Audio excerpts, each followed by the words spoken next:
ఆదివాసీ మహిళ సీతక్క స్వతంత్రంగా ఎదిగి వారి సాంప్రదాయాలతో విరాజిల్లుతున్న మేడారం సమ్మక్క సారలమ్మ జాతర ప్రాంగణంలో శాశ్వత పనుల నిర్మాణం జరిపితే ఓర్చుకెళ్లని దొంగ నాయకులారా కబర్దార్ అంటూ హెచ్చరించిన ములుగు వ్యవసాయ మార్కెట్ కమిటీ రీగ కళ్యాణ్.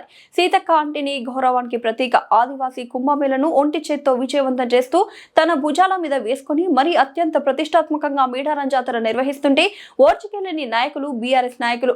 మన ఇంటికి వచ్చిన అతిథులకు గౌరవం ఇవ్వడం కూడా తప్పు అంటున్న అతిథి మర్యాద లేని వ్యక్తులు, ప్రతిపక్ష నాయకులు.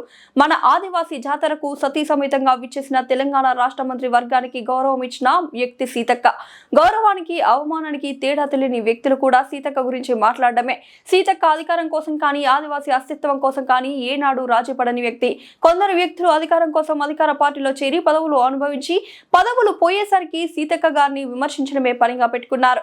వారికి ప్రజా సమస్యలు అవసరం లేదు, ములుగు నియోజకవర్గ అభివృద్ధి అవసరం లేదు. నిరంతరం సీతక్కని విమర్శించడమే పనిగా పెట్టుకుని రాజకీయ లబ్ధి పొందాలని చూస్తున్నారు. జాతర గద్దెల పునఃప్రారంభం సందర్భంగా సమ్మక్క సారలమ్మ సన్నిధిలో రాష్ట్ర ముఖ్యమంత్రి గారి ఆధ్వర్యంలో జరిగిన పూజా కార్యక్రమంలో మంత్రి సీతక్క కింద కూర్చున్నారని, దీనిని కొందరు మీడియా మిత్రులు సీతక్కను అవమానిస్తున్నారని మాట్లాడుతున్నారు. ఇది సరైన పద్ధతి కాదని చెప్తున్నాను. మా ఆదివాసుల జాతరకు వచ్చే భక్తులకు అతిథులను గౌరవించే సంప్రదాయం మా ఆదివాసులది. జాతర నిర్వహించడంలో సీతక్క పాత్ర గణనీయంగా ఉందని మేము తెలుపుతున్నాం.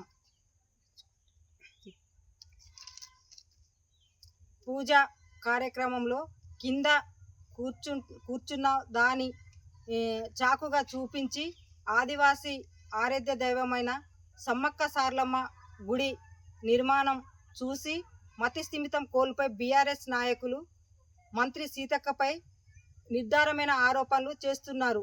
ఆదివాసీల నిర్మాణం చేయడం బీఆర్ఎస్ పార్టీ నాయకులకు మింగుడు పడడం లేదు.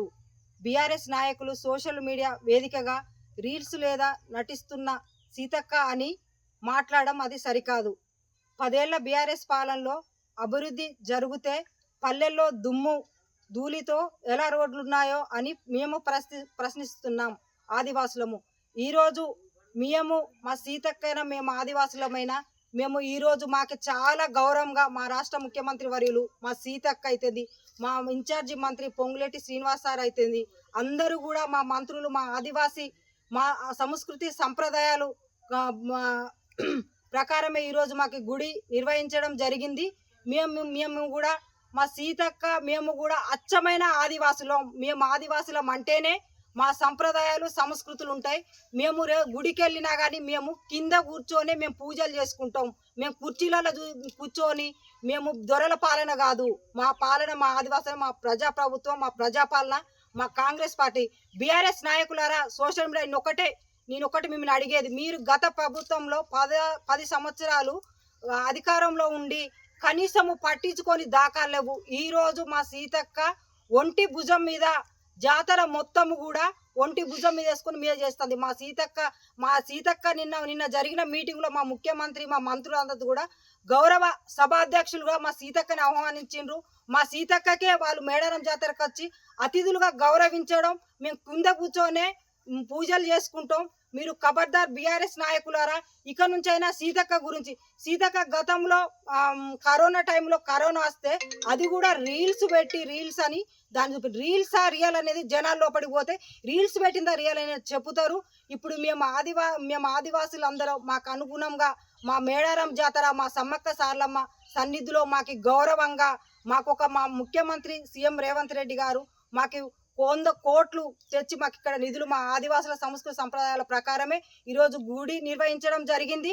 దానికి బీఆర్ఎస్ నాయకులు తట్టుకోలేకపోయి కావాలని ప్రతిదీ కూడా సీతక్క ఒక ఆదివాసీ మహిళగా ఒక మంత్రిగా ఎదగడానికి లేదా? మేము అచ్చమైన ఆదివాసులము, మేము కల్తీ కాదు, మా తండ్రి ఒకడు కాదు, మా తల్లి ఒకరు కాదు, మేము అసలైన ఆదివాసి. మా తండ్రులు కూడా మా సీతక్క చెప్పేది అదే, నేను చెప్పేది అదే. మేము అచ్చమైన ఆదివాసులు.